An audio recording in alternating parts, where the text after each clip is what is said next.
Ja, jeg er løbet tør for tid, men jeg starter her igen. Så i sidste ende er det et spørgsmål om energiindholdet i en kondensator, skal altid bestemmes ved at sige en halv gange kapaciteten gange den spænding, der er over kondensatoren i enden.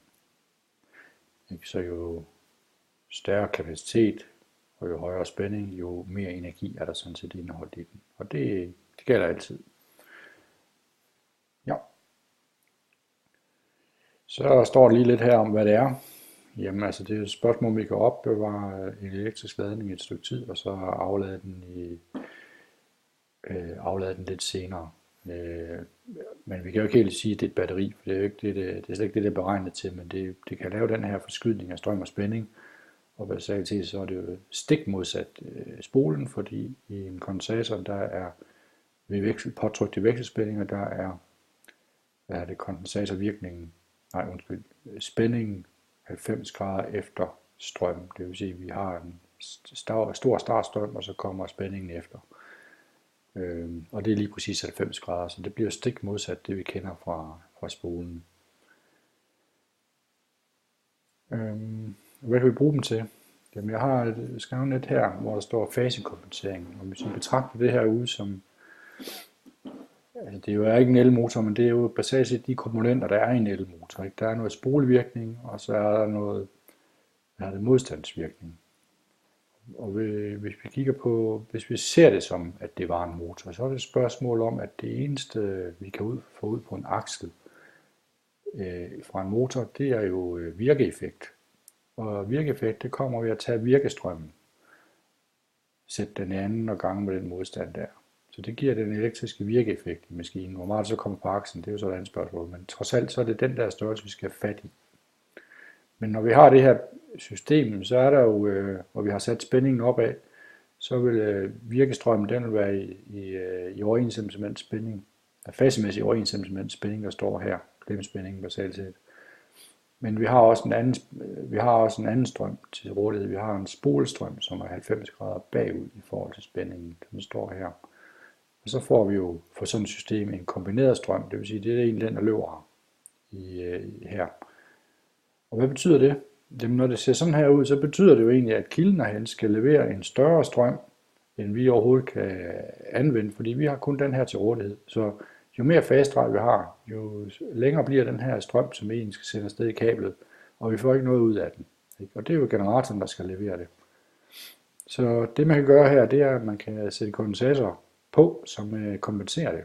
Og det har jeg gjort hernede, hvor jeg sætter en kondensator på parallelt henover. Ikke?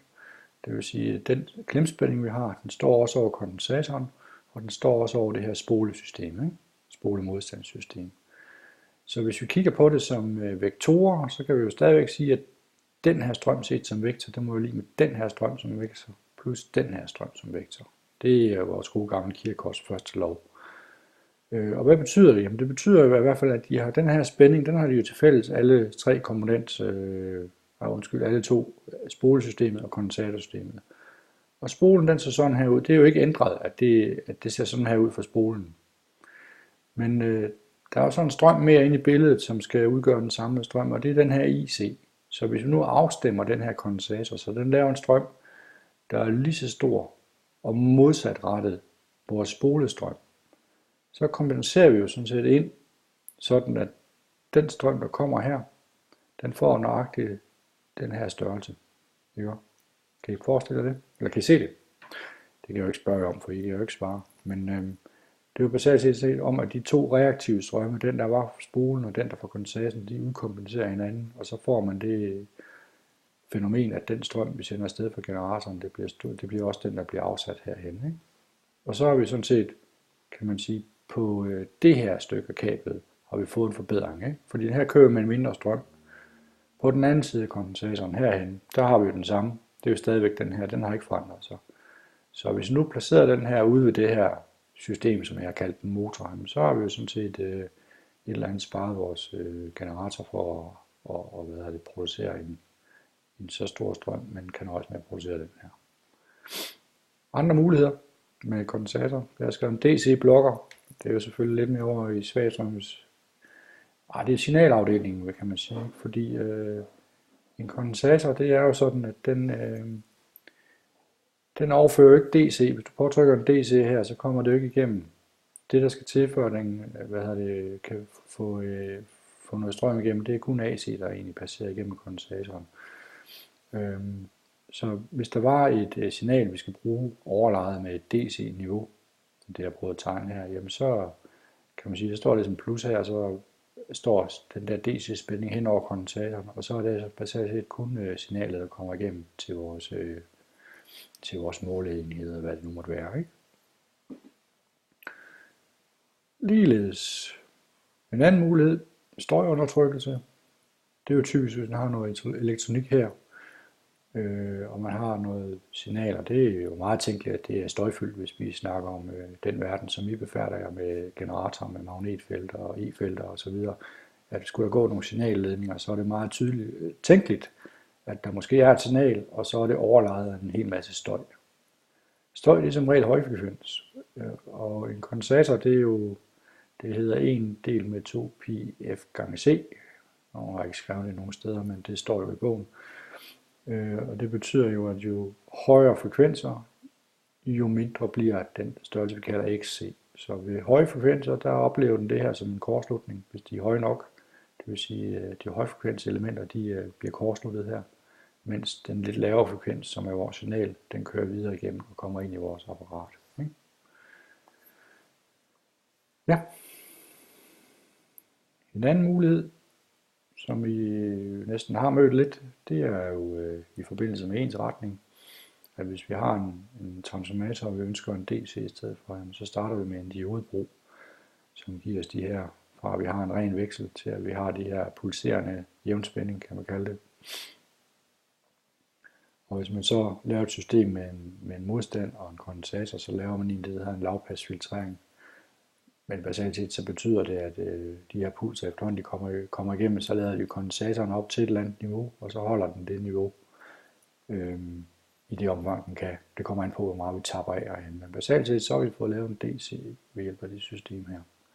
En udglattet pulserende DC. Vi har det her, og det får vi udglattet, og så har vi egentlig lavet en forbedring, hvis det var DC, vi ville have.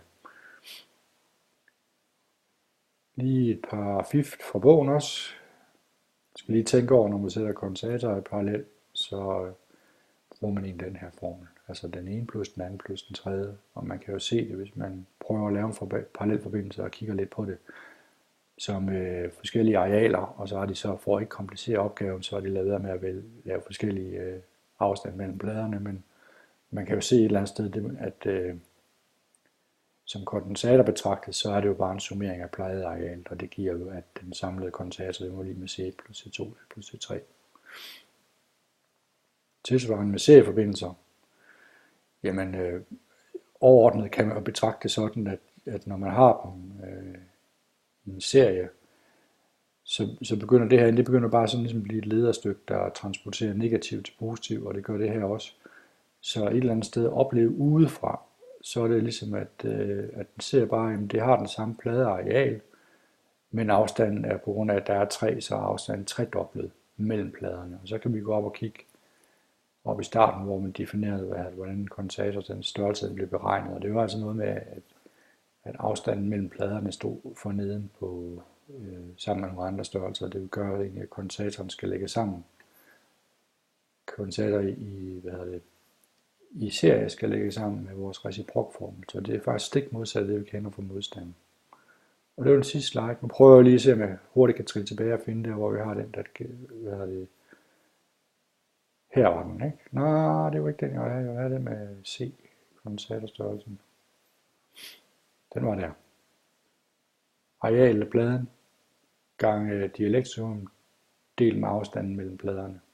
Og da afstanden er tredoblet, så bliver kapaciteten en tredjedel også. Det var vist det. Så er jeg igennem det. Yes.